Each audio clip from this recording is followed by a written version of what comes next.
빈발하는 어린이 교통사고 사례에 대해서 살펴보겠습니다. 서울의 이 강북구의 한 초등학교에서 너무나 안타까운 사고가 있었습니다.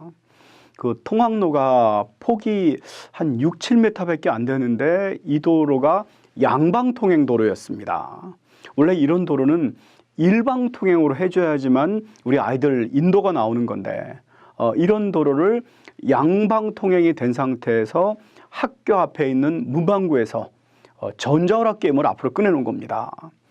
그래서 이 두 아이가 전자오락 게임을 하고 있었고 또 두 아이는 서서 지켜보고 있었죠.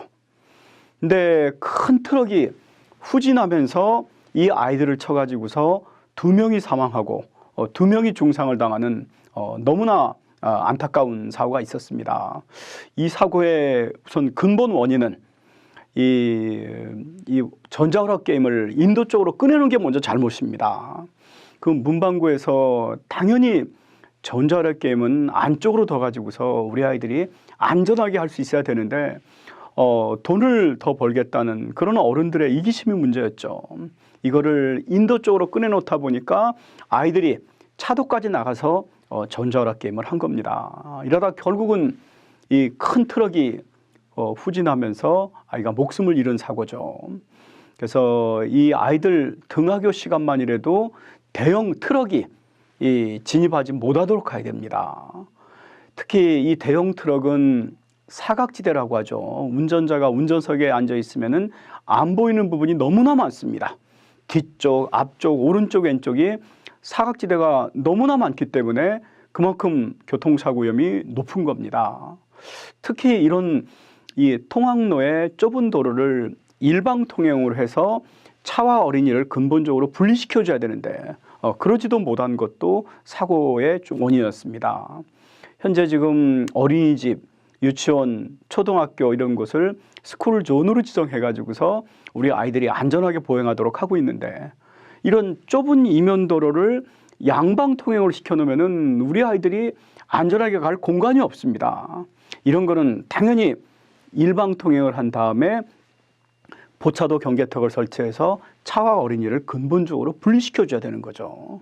지금 이 사고도 이렇게 차와 이 어린이를 분리시켰으면 이런 사고도 안 당하는 겁니다.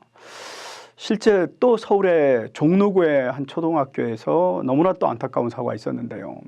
1학년 여자아이가 하굣길에 보차도 구분이 명확하게 구분된 인도 쪽으로 가고 있었습니다. 근데 그만 이 주차장 앞쪽에서 대형 트럭이 또 후진을 하면서 이 어린아이를 쳐가지고 목숨을 잃는 그런 안타까운 사고가 있었습니다.